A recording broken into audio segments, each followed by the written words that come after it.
tenerne conto in futuro.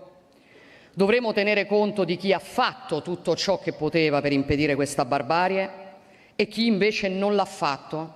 Ed è per questo che, come è scritto anche nella dichiarazione dei ministri delle finanze del G7, noi vogliamo lavorare con l'Ucraina anche per non consentire che della ricostruzione possano beneficiare anche quelle entità che hanno contribuito a finanziare la macchina da guerra russa.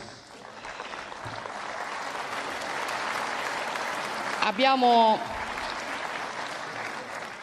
visto un video molto emozionante e la voce narrante diceva: "We believe that together we can stop the darkness and build a strong future."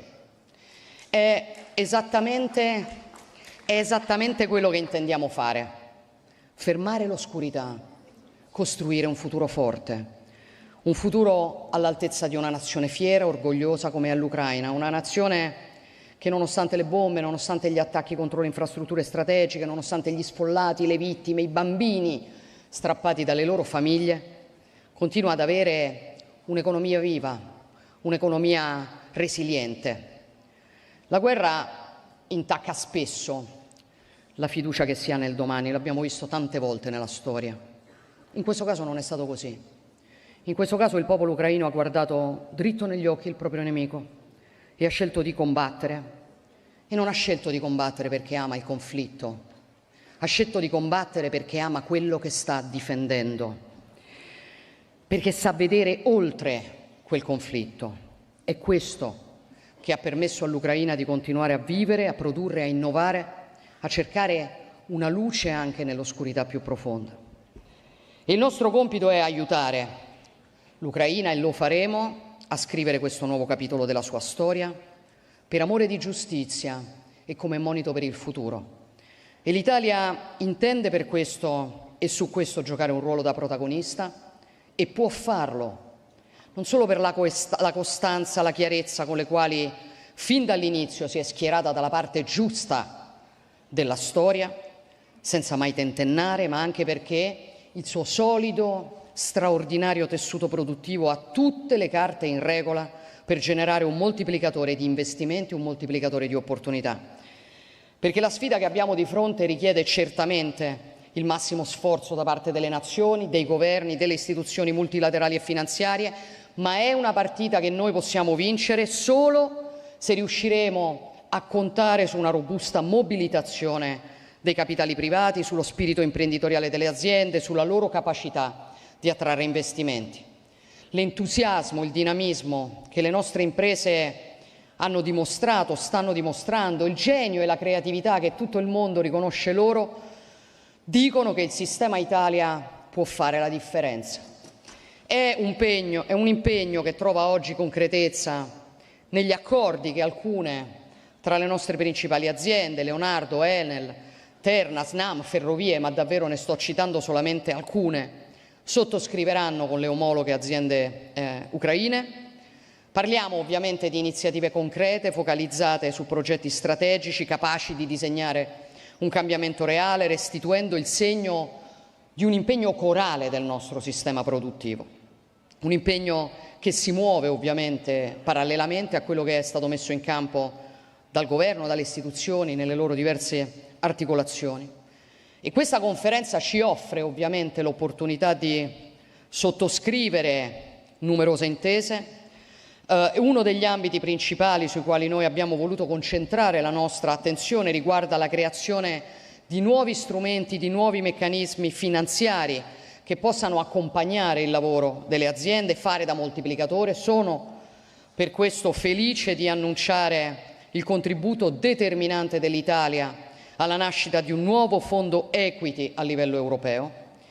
E il messaggio che vogliamo lanciare oggi agli imprenditori è semplice: non abbiate paura di investire, di costruire, di ricostruire in Ucraina, perché investire sulla ricostruzione dell'Ucraina non è un azzardo, è invece un investimento in una nazione che ha dimostrato più resilienza di qualsiasi altra, ma è anche un investimento sulla pace, sulla crescita economica dell'Europa intera, sulla sicurezza dei nostri cittadini.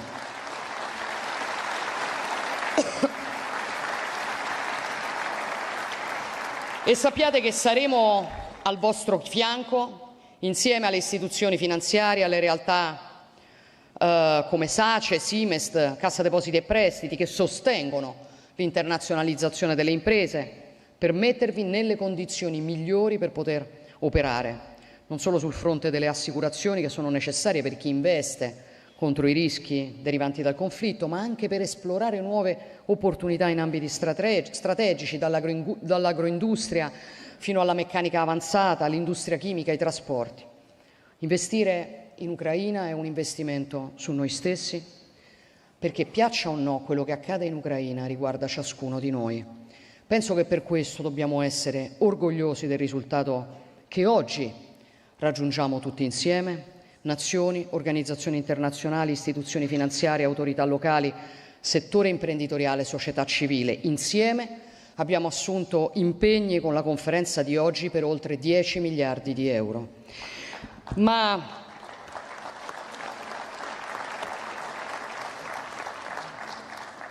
per ricostruire una nazione martoriata dalla guerra non bastano i soldi, gli ingegneri, gli architetti, gli operai.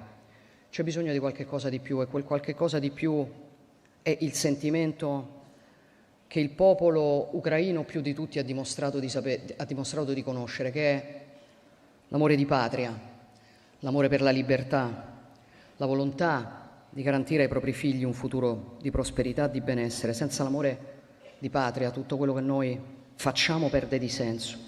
Non è un caso che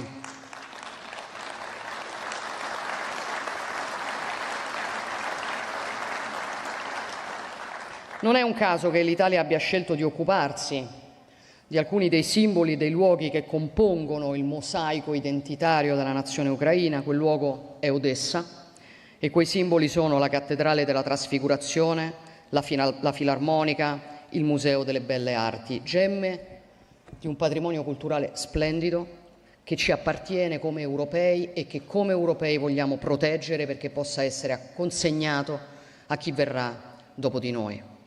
Caro Volodymyr, cara Olena, cari colleghi, il cammino della ricostruzione non sarà un cammino facile, sarà certo un cammino pieno di insidie, ma è anche un cammino che porta con sé incredibili opportunità. E gli italiani sanno forse meglio di chiunque altro, sanno comunque molto bene quello di cui sto parlando, perché noi siamo quel popolo che sulle macerie della Seconda Guerra Mondiale ha costruito il miracolo economico degli anni '60. Anche la nostra allora era una nazione distrutta che affrontava difficoltà enormi, eppure ce l'ha fatta, si è rialzata con determinazione, con orgoglio, con operosità, è diventata la potenza economica e industriale che oggi tutti conoscono.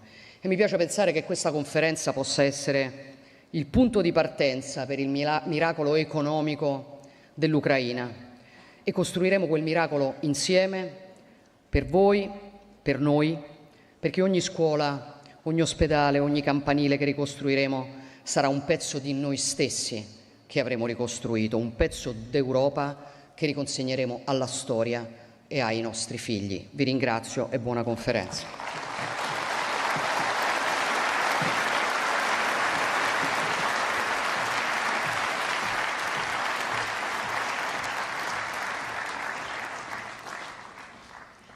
It is now our privilege to welcome His Excellency Volodymyr Zelensky, President of Ukraine.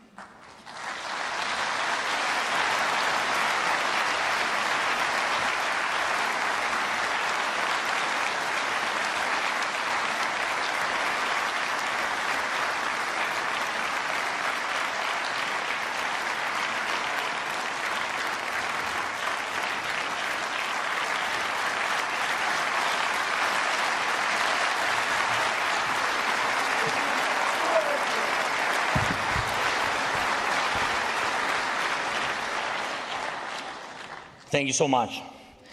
Dear friends, dear Georgia, thank you very much for your kind words, very strong words, for your support. Thank you for warmly hosting this important meeting for Ukraine, for Ukrainians.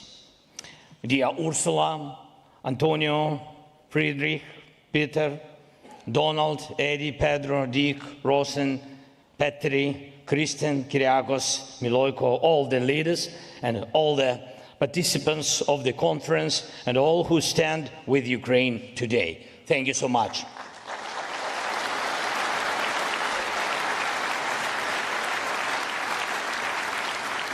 Thank you all for your attention to Ukraine, to the needs of our people, first of all, and to our shared responsibility to do everything necessary to protect life.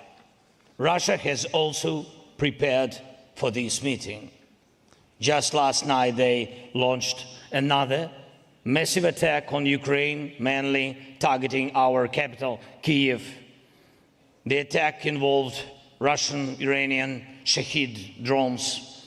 These drones have been heavily upgraded to cause more destruction and to be harder to shoot down. Ukrainians now face attacks by hundreds of these drones every single night. And this is pure terrorism. The night before last, they launched over 700 drones and missiles. Last night, nearly 400. And they try to do this as often as possible. And this is exactly what Putin wants, for our people to suffer, to flee Ukraine, and for homes, schools, for life itself to be destroyed everywhere, not just near the front lines. Remember, just a year ago, many people thought Russia wanted real peace, real talks, and a ceasefire. Moscow was sending those signals, and it was all part of their propaganda, trying to say that Ukraine didn't want peace. But we said back then there must be pressure on Russia because it was not preparing for peace. And now everyone sees that Putin has rejected every peace proposal and is escalating the violence. Just last night, in Kyiv alone, sadly, 2 people were killed and 16 were injured. A medical lab was completely destroyed, residential buildings, a shopping center, a veterinary clinic, and basic city infrastructure were all damaged. And that was with many of the drones and missiles being shut down. Still, some made it through. And this is what we must focus on first. We must stop Russian drones and missiles. And this means more air defense supplies and more investments in interceptor drones, air defense systems, and of course missiles. And I urge all our partners, increase your investments. When Russia increases its attacks, we cannot have a shortage of funding for drone production. More than 30 countries and hundreds of companies are represented at the conference today. And we must reach a point where Ukraine's air defense and drone sector is supported by over 30 countries and backed by hundreds of companies, not only from Ukraine, but also from Europe, the United States, and beyond. Please speak to our team for details. Ukraine has some of the world's most advanced drone technologies for both offensive and defensive, and we are ready to share this expertise and these technologies with our partners. Ukraine needs investment, you need skills, you need technology, and everything we are building now to protect Ukraine will also help protect you. Secondly, I'm grateful to all countries that are part of the coalition supporting Ukraine's defense. We've created effective, really effective coalitions, effective drone coalition, and you can see how drones help us hold the life, hold front line and strike Russian military infrastructure deep inside Russia. We also have a strong aviation coalition. Thank you to all its members. Ukraine has received and is building up modern combat aviation. This is a huge huge help. Thank you. Thank you, partners. And we've done it in record time.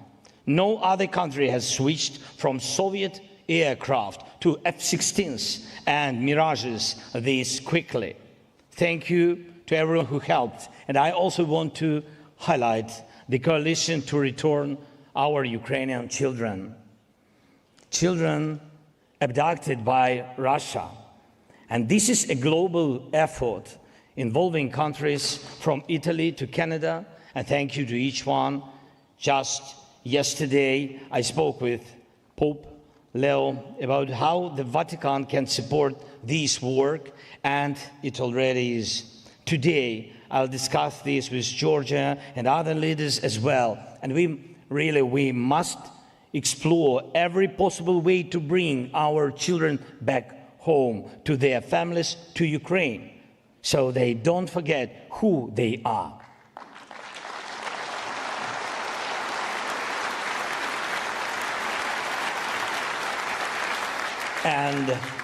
And where they come from, and so they are not used against Ukraine in war or sabotage when they grow up. This is very serious threat, and we must stand against it together. Just like these coalitions are working, we now need to build a coalition for recovery. Let this be the moment we start it. We know what Russia has destroyed, and we know what it will take to rebuild Ukraine, Ukrainian people, our lives. A systematic approach is needed, a coalition with clear leadership, countries and companies that can lead and bring others with them. And we also need a clear recovery plan. Think of the role the Marshall Plan played in rebuilding and transforming Europe. That's why Europe has enjoyed peace and economic growth for so many decades. And now we have real opportunity to spark a new wave of progress. We need a Marshall Plan style approach, and we should develop it together. Rebuilding Ukraine is not just about our country. It's also about your countries, your companies, your technology, your jobs. The way we rebuild our country can also modernize your infrastructure and industries. And I ask you to support the Recovery Coalition and help define specific financing mechanisms. We must clearly agree that frozen Russian assets should go toward Ukraine's recovery.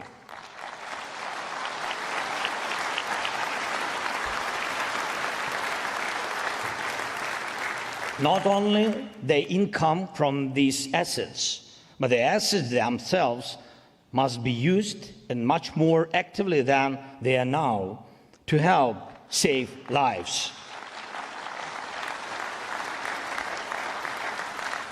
And we also need a clear system for reconstruction, a special recovery fund, and financing at different levels for Ukraine's national budget and for local communities. And we are very, very open to working with any business that can support our strengths, production, logistics, and of course, rebuilding.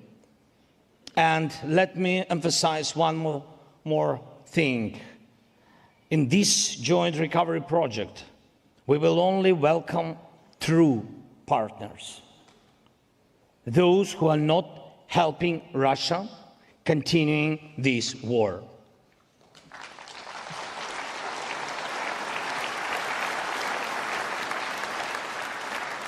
Only friends are invited to be a part of Ukraine's economic and technological recovery. And one last thing. We are already preparing for the next winter. And we've already gone through 3 winters during this full-scale war. And of course, first of all, thank you to everyone who helped us then. Thank you. and we need to keep working together to get through the next winter as well. And this can only be done as a shared task, and let's use this conference to move forward with that.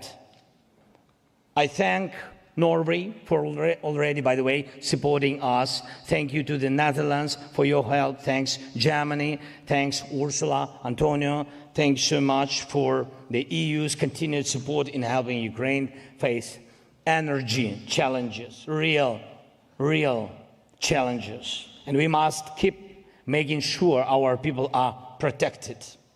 I also thank Italy, more than 500 companies. Georgia, thank you so much, and to your team. More than 500 companies are represented here at the conference. Around 200 agreements are ready to be signed with a total value of over 10 billion euros. All of these must be fully implemented. And please, let's also focus on energy. Putin has only two real allies: terror and winter, and we must respond to both. Thank you to everyone who is helping, and let today's meetings bring real results that matter to people and are visible in their lives. And every day, all of us must stay focused. All of us must keep up the pressure on Russia. All of us must keep working for defense so that we can bring a real ceasefire as soon as possible, that our drones go to our shared arsenals, that our technologies serve recovery and real life, that we create and start implementing a reliable recovery plan, that our children and our people return home to Ukraine. Let's do everything we can.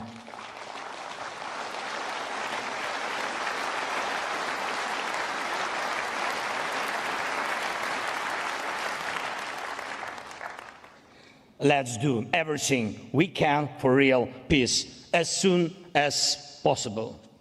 Just peace. Slava Ukraini!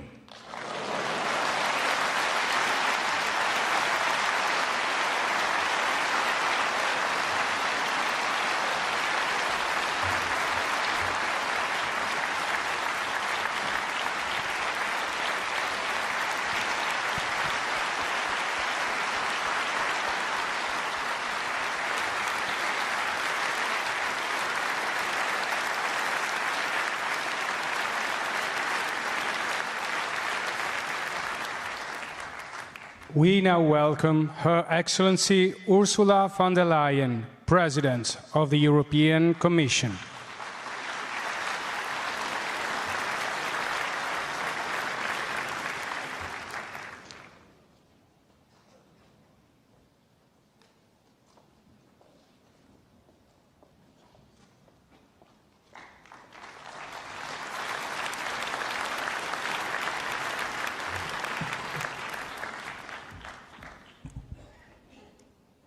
Prime Minister, dear Giorgia, President Zelensky, dear Volodymyr, dearest Olena, what a pleasure that you came along too. Thank you very much for being here. Fellow leaders, excellencies, ladies and gentlemen, I remember very well the first Ukraine Recovery Conference 3 years ago. It was just a few months after Russia unleashed destruction and bloodshed on a scale not seen since the Second World War. I remember the pain of the Ukrainian people. But even more vividly, I remember just how quickly they picked themselves up and began to rebuild. In the liberated towns of Irpin and Bucha, and with restored homes, schools, and hospitals. And Europe has been there at your side from day one on, and Europe will be at your side as long as it takes.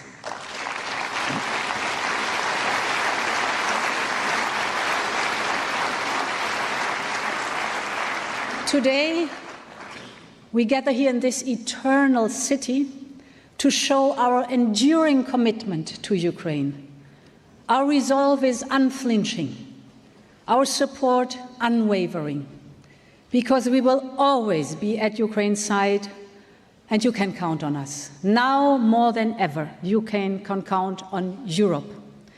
Our solidarity continues on all fronts, militarily, financially, and politically. And let me start with the military side. Ukraine's military has done what many said was impossible. They reached holding back the Russians and crippling their navy and their bomber fleet. This is impressive. Ukraine is the frontier of military innovation. But Russia's arms race continues. This is a war from Russia of resources and competing defense systems, as much as it is a war of values. So we must continue to invest in Ukraine's defense and tech primacy. Our Defense Readiness 2030 plan will be key. It will make available the necessary resources and fiscal space to deliver a surge in military capabilities. And it will boost investment in Ukraine's defense industry. In addition, supporting Ukraine will also allow member states to reach their NATO target of 3.5 plus 1.5% of GDP. All told, over 800 billion euros can be mobilized, so there is sufficient finance. But we also need to organize to ensure that the needs of the member states and Ukraine can be matched. And this is why we will be working through the SAFE instrument to create a mechanism to bring this together. As you said, Volodymyr, Ukraine has cutting-edge weapon systems, and Ukraine can deliver really fast and at low cost. This is precisely what we need in the European Union. But as you said, Volodymyr, Ukraine's defense industry is only operating at 60% of capacity. Now, our member states can take their SAFE loans and procure directly from Ukraine's defense industry. For our member states, it's high quality, fast and cheap. For Ukraine, it's both crucial revenues, but also the opportunity to strengthen its defense industrial base. To my second point, since the full-scale invasion, Europe has been and will stay Ukraine's largest donor, with almost 165 billion euros of support.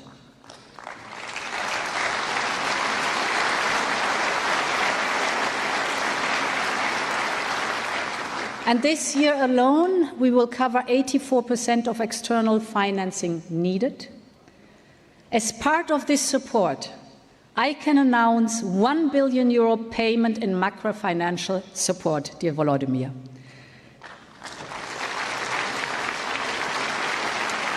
I can also announce a payment of more than €3 billion from the Ukraine facility.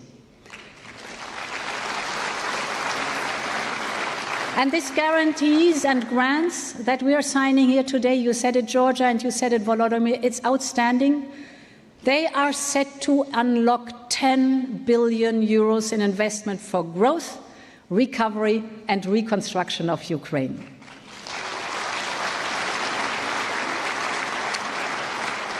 And we will ensure that Ukraine is supported until 2028 and beyond, when the new European budget kicks in. The new partnership with Ukraine will also play a key role in boosting private sector investment. That will be critical to reconstruction. And we will be able to build on strong foundations. Volodymyr, I listened very carefully. You said we need a special reconstruction fund. I am particularly pleased to announce today the European Flagship Fund for the Reconstruction of Ukraine, the largest equity fund globally to support reconstruction.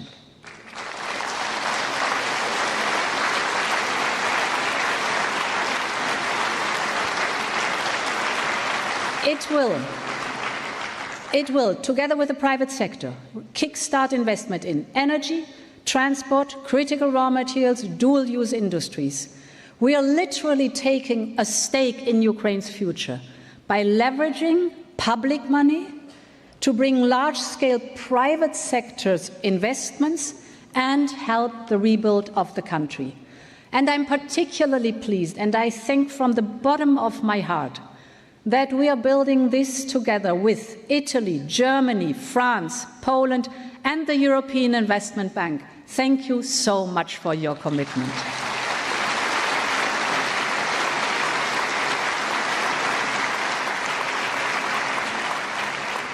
And I trust others will be eager to join. The people of Ukraine are ready to drive their country's economy into the future. The time to invest is now. Finally, on political support. Under relentless fire, Ukraine is passing reform after reform. That's impressive. Ukraine stands ready to proceed with the next step on the accession path. Ukraine is delivering on its reforms. Now we must too, because the accession process is based on merits, and Ukraine merits moving forward. The Commission is very clear. Ukraine is ready to open Cluster 1, the fundamentals cluster.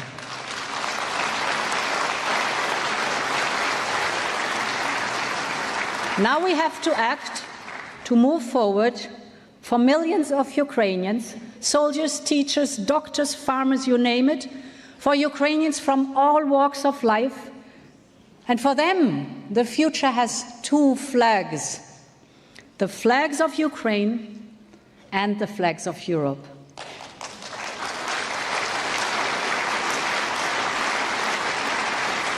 This recovery conference is all about bringing Ukraine and its future to Europe. And Ukraine's future is in Europe. Let's make it happen together. Slava Ukraini, long live Europe.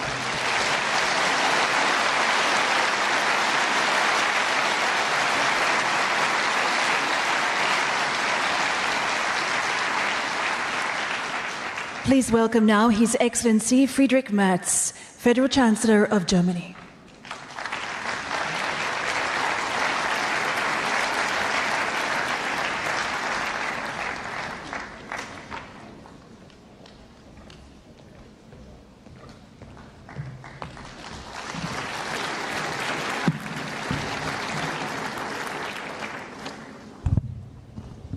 Dear Prime Minister, dear Giorgia, dear Volodymyr, dear Elena, Excellencies, colleagues, friends, ladies and gentlemen, friends of Ukraine. History knows many different examples of post-war reconstruction. One of the most successful was the recovery of Western Europe, and particularly of my country, Germany, after World War II. People still remember the so-called Wirtschaftswunder, the miracle of our economy. I don't mean to draw any misleading historical comparisons, but some of the recipes that were applied back then can still serve us when we focus at Ukraine's recovery today. The first one is, to rebuild a war-torn economy, it takes strong partners and international support. And Ukraine has strong international partners, all of us gathered here today.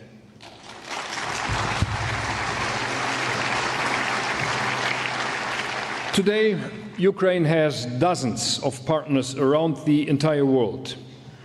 The European Union, the G7, the IMF, and of course, all of us that have come together today for the Ukraine Recovery Conference in Rome. Since last year's conference in Berlin, we have made some remarkable progress. 200,000 micro, small and medium-sized enterprises have been supported through the SME Alliance. 275,000 Ukrainians have received training as reconstruction professionals since the establishment of the Skills Alliance. 400 new partnerships with Ukrainian municipalities have been established, which is extremely important because reconstruction takes place at local level. In more than 80 companies, donor governments and civil society organizations have joined forces to empower women in their role in reconstruction. Now, Germany is the largest donor to the Ukraine Energy Support Fund and will continue to support the stabilization and reconstruction of Ukraine's energy system.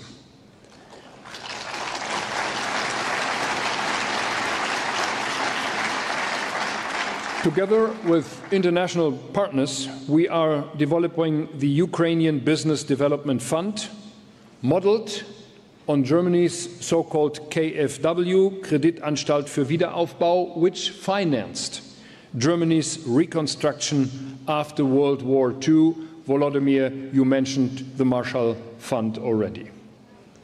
When you visited me in Berlin in May, a couple of weeks ago, we agreed to take the defense industrial cooperation between our two countries to a higher level. These measures underline our confidence in Ukraine's future.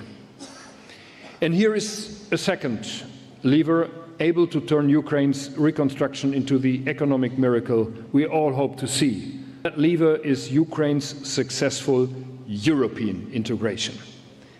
To be very clear on this, we fully support Ukraine on its path to EU membership.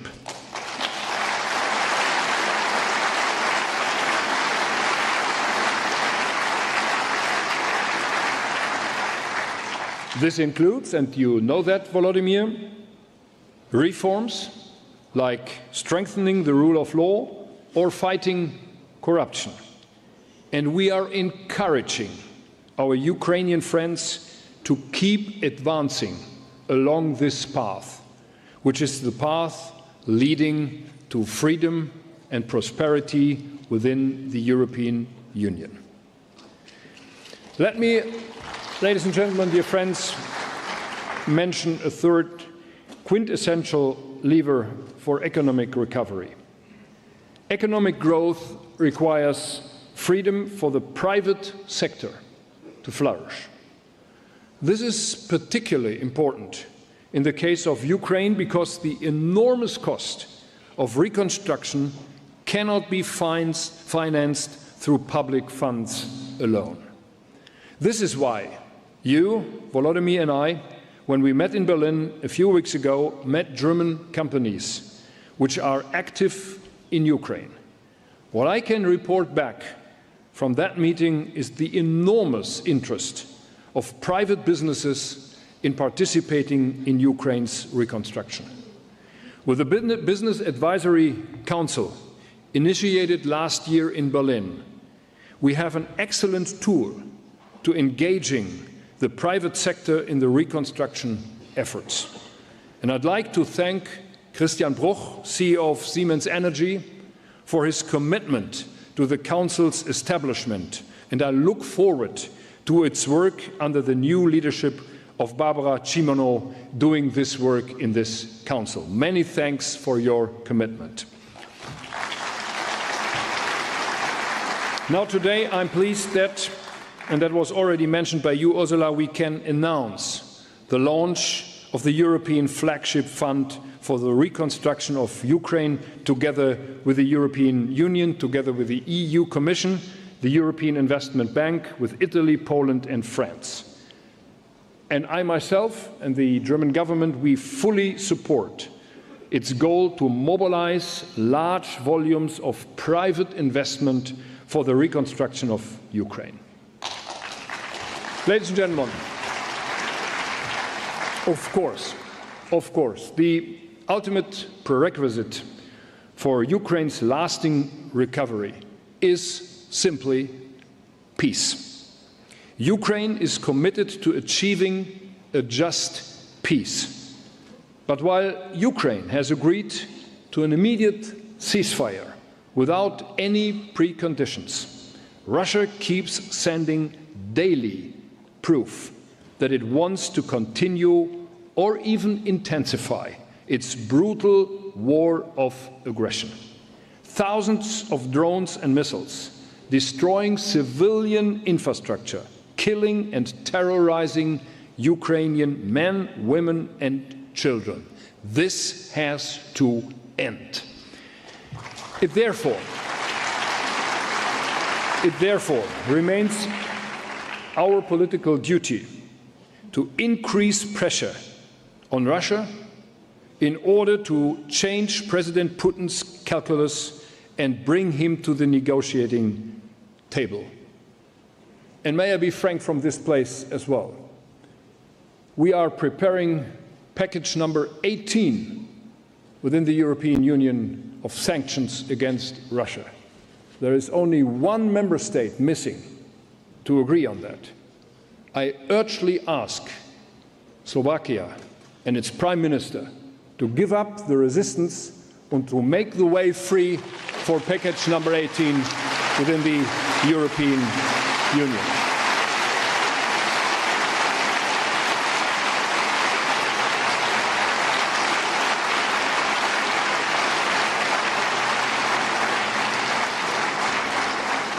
So let me end by reassuring you, Volodymyr, again, and our Ukrainian friends, that our support for your country is unwavering. Thanks to the Italian government and to you, Giorgia, for hosting this important conference. Thanks to all of you for standing with Ukraine.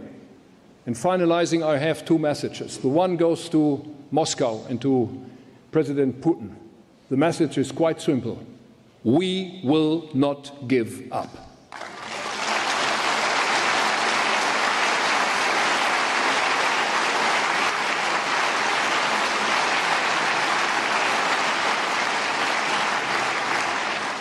And dear friends, my second message goes to Washington, D.C. and to President Donald Trump. Stay with us and stay with the Europeans. We are on the same page and we are looking for a stable political order in this world. We are both, the Americans and the Europeans, are part of with us. Stay with us on this side and on this page of our common history. Many thanks, dear colleagues and friends.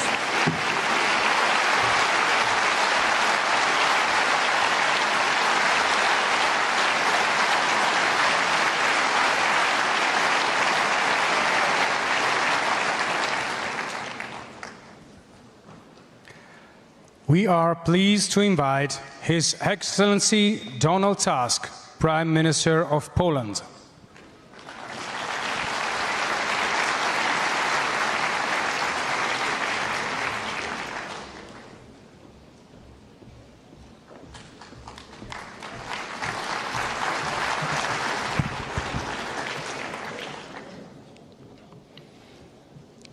Dear Presidents and Prime Ministers, dear Georgia, dear Volodymyr and Olena, dear friends of Ukraine, there will be no recovery without victory.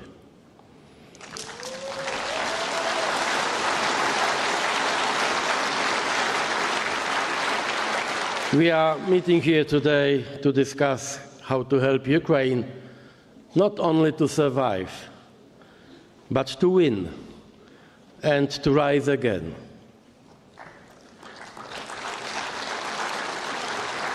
not only in material terms, but also spiritually and socially.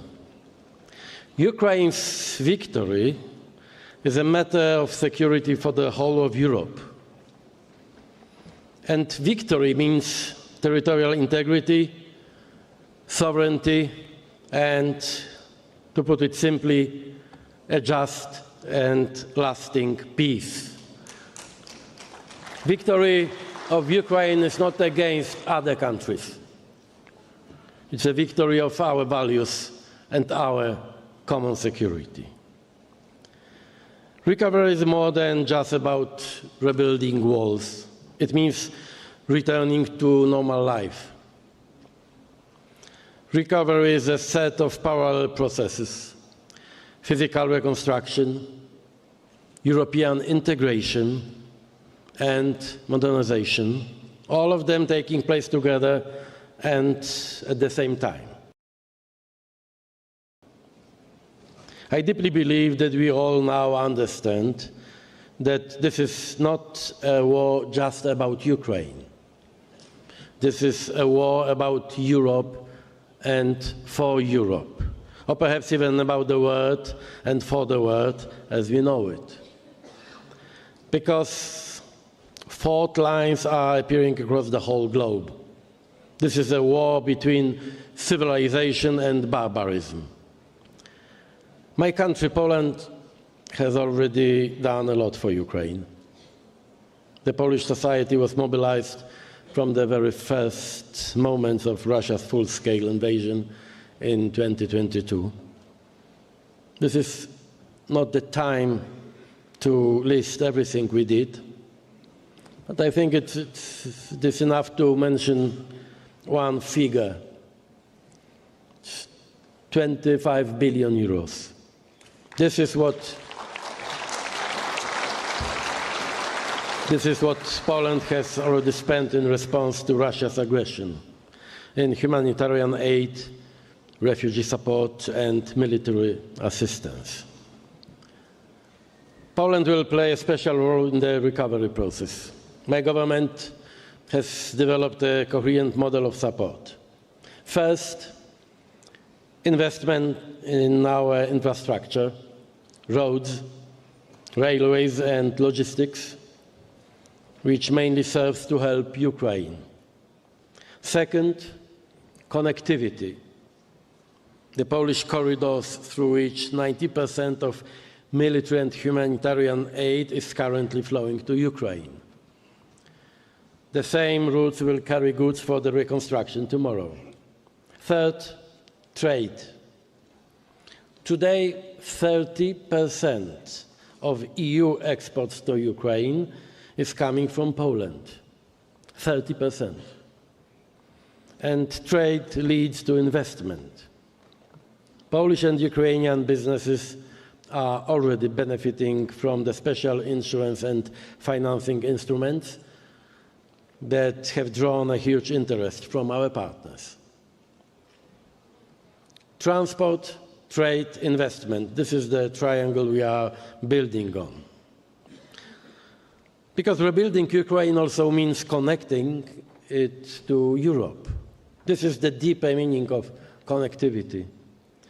We are laying the foundation for Ukraine's future EU membership.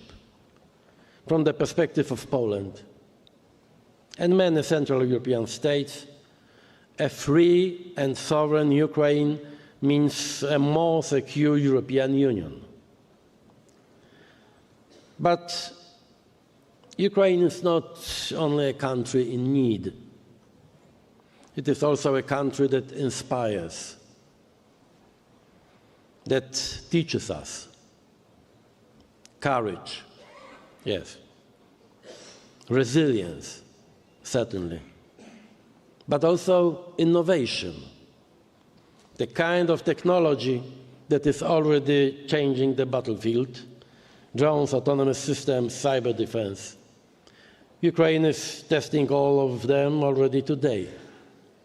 And NATO is learning from Ukraine and must do so even more in order to strengthen its deterrence. Poland is ready and willing to cooperate in this field, because what Ukraine is learning today may save us all tomorrow. This is why I must stress, we are at a defining moment, now, today. What we are doing now will determine where we stand 1 year from now.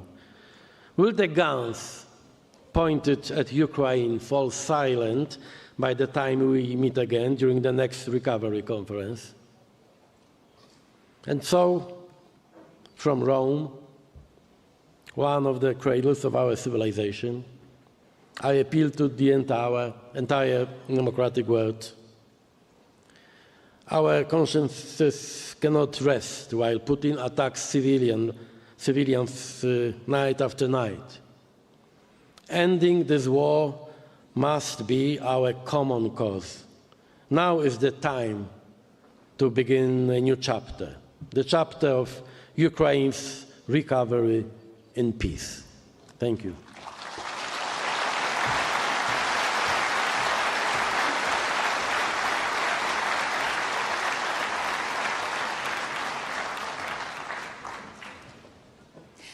We are now honoured to hear a special address by Her Excellency Olena Zelenska, First Lady of Ukraine.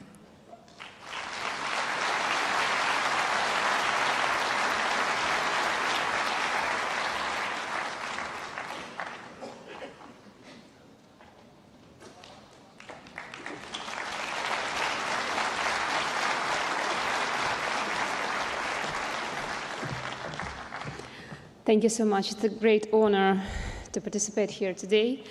So, dear attendees, esteemed head of government, I would like to thank, first of all, the Italian government and Prime Minister Giorgia Meloni for organizing this and hosting this year conference here in Italy. Thank you for your genuine concern and for your commitment, because today we're discussing not only the fate of Ukraine, but the fate of the entire region.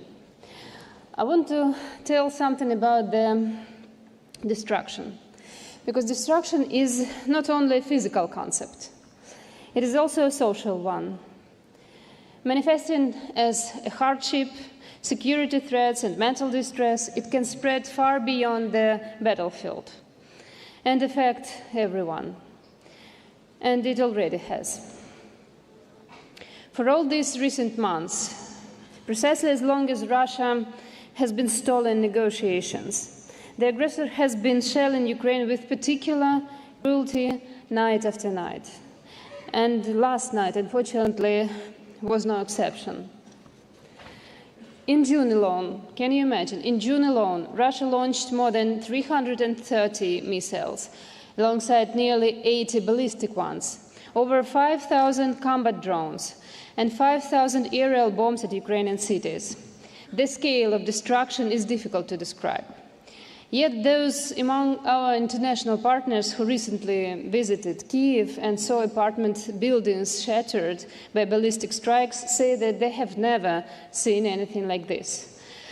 A gaping void where floors once stood, where people once lived.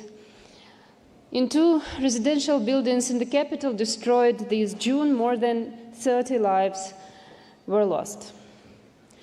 And nothing will bring back these people, these parents, these children, these families, their unique lives taken by the aggressor.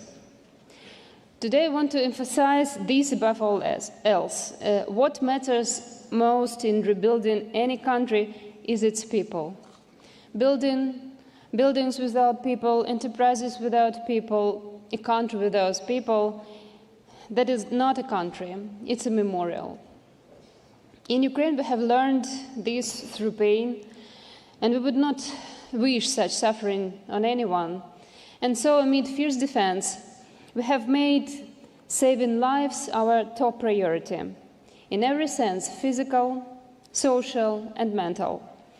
Our principle is restore the individual, and they will restore everything else.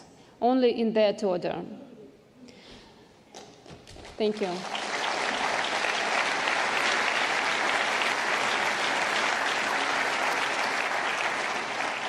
Today, our experts will share the details of how this principle is being implemented across the recovery agenda. Allow me to briefly highlight a few areas in which I am personally involved. Mental health recovery. When a building is destroyed, what remains is not only rubble and graves. There are also hundreds of people living grief.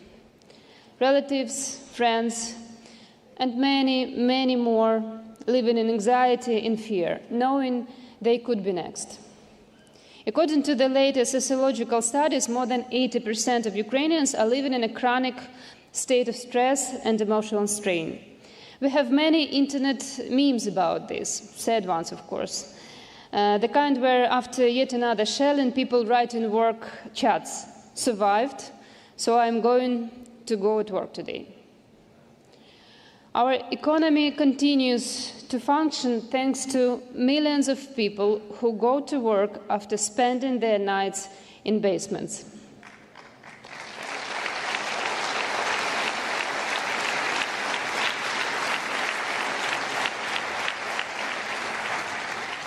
But in those moments, the main emotions they carry are fatigue, tension, and despair. Already in the first months of the Russian invasion, Ukraine responded to this challenge with the All-Ukrainian Mental Health Program, How Are You?, which I patronize. It is a full support system in which all ministers, regions, and communities are involved and work in coordination. It is a network of services where various mental health service providers know about one another, because only in this way can a person avoid getting lost in their search for help. The key principle, mental health in all sectors and all policies, is now enshrined in law, signaling that change is irreversible. Right now, it is critically important for Ukraine not to lose momentum and to continue backing changes in state policies in this area. Much effort is also being directed towards scaling up to ensure that mental health services reach every community, and this requires support from partners. The key actor in this field is the Coordination Center of Mental Health under the Cabinet of the Ministers of Ukraine. Its representatives are part of the Ukrainian delegation here, and they are ready to respond to any of your requests and questions. When people arrive at hospitals after another Russian strike, they suffer severe injuries, blast wounds, burns, crushed limbs. Saving their lives alone is not enough. We must help them live fully again. Therefore, today, we have 11,000 rehabilitation specialists working across the country, 7 times more than in 2022.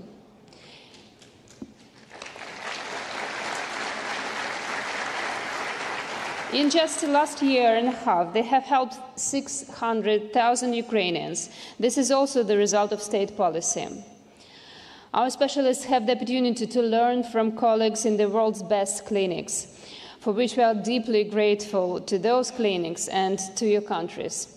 But our own expertise has also grown to the point where we can share it. For this purpose, Ukraine has launched a medical partnership that direct international cooperation between medical institutions. I invite you to join and thank those who have already become part of it.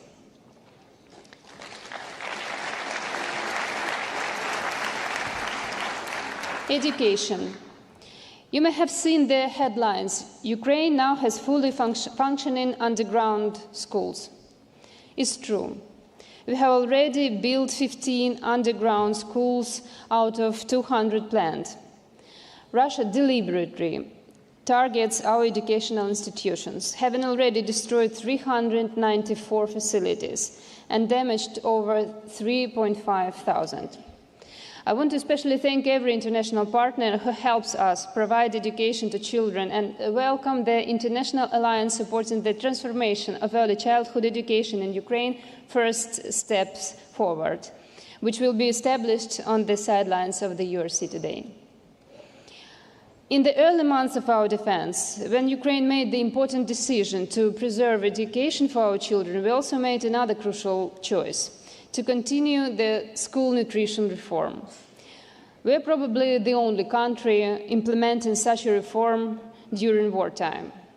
But precisely in times like this, a quality school lunch becomes more than just a meal.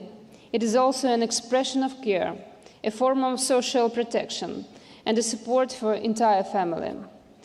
I have the honor of patronizing this project, a project about more than just food, about dignity and opportunities. The reform team has already modernized over 1,000 school kitchens, and more than 6,000 school cooks have been trained to prepare meals according to updated health standards.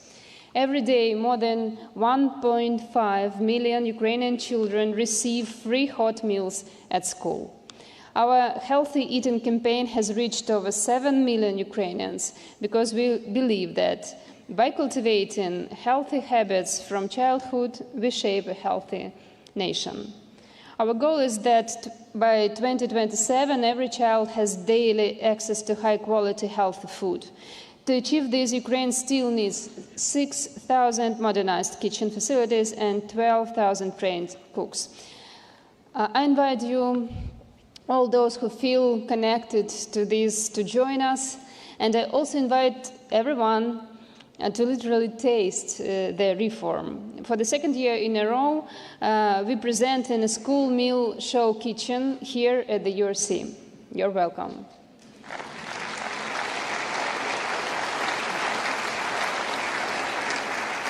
Barrier-free Ukraine is another humanitarian reform that Ukraine is carrying out under fire. I initiated it 5 years ago, but it has become especially relevant at this moment. It concerns everyone: the wounded, the disabled, the elderly, children, caregivers, and those suffering psychological trauma, because it is about equality in mobility, in opportunity, even in communication. Over these years, we have introduced European standards of accessibility in construction and digital space. Each ministry leads flagship projects to enhance access to education, work, and mobility. You will hear more about this in detail today. But I want to say, war is not just a slowdown. It pushes up backward. It is always regression. So we need to defend not only against attack, but also to hold back regression. As Lewis Carroll said, it takes all the running you can do to stay the same place. Literally, even new strike increases the need for inclusive services. That is why we value your help so much. Thank you.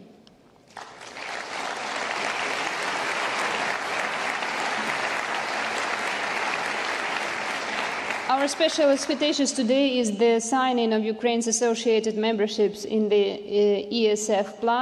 The gender panel at the... access to this EU structural fund will allow us to create new initiatives for education and employment and to update labor legislation. Now, with your support, we are taking a step toward a social Europe where people, their rights, security, and well-being are at the center. Gender equality. This panel will address the issue of women as their rights and needs present a distinct challenge. Today in Ukraine, 2/3 of women with young children cannot return to work due to the current state of childcare infrastructure. At the same time, women are entering fields once dominated by men in manufacturing, logistics, and the military. Most of our social workers and entrepreneurs are women. They represent a powerful, active force that needs the right conditions to thrive. The gender panel at the URC will showcase real examples of how women, including veterans, entrepreneurs, and local leaders, are already leading recovery efforts. It is crucial that the alliance of countries and organizations for gender-responsive and inclusive recovery continues to support them and helps make their efforts visible, influential, and effective.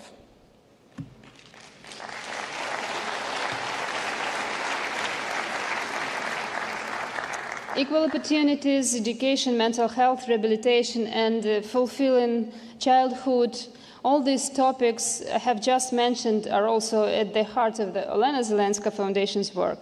This is another way to help Ukraine recover on a human level by supporting real people, and in our case, especially children. I'll be glad to meet with you at our stand here and share more details. Italian politician Alcide De Gasperi, who once stood against fascism, said that the future is built by the hands of those who are free from hesitation. Ukrainians facing constant threats to their lives simply have no time for hesitation. We set aside all hesitation until peaceful times. And now we act. This, by the way, is one of the mental practices that helps us to hold on. We must act, even when scared, even when it's dangerous, seeing other people, their needs, and helping them. This is the best way to get distracted from fears and anxiety, tested by Ukraine. So I ask you, in all your important and valuable projects, to put people first, those who will work with it, use it, and live with it. Just as our computer browser asks us to verify that we are not robots, we must ask ourselves, is what we do humane? I'm confident that if everyone follows the rule, people first, the world will become a better place for each of us, no matter which country we live in. Thank you.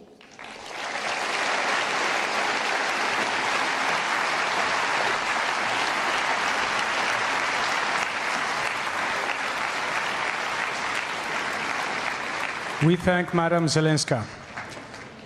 Now the first plenary session is over. Please remain seated. In a few minutes, the second session will start.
Ei täällä mitään kuvia oikein saa.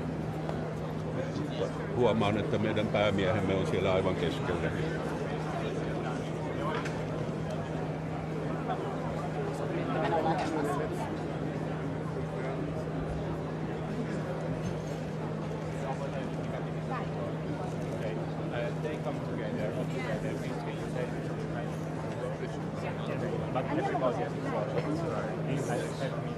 Eddie deve salutare, giusto? Eddie, vieni.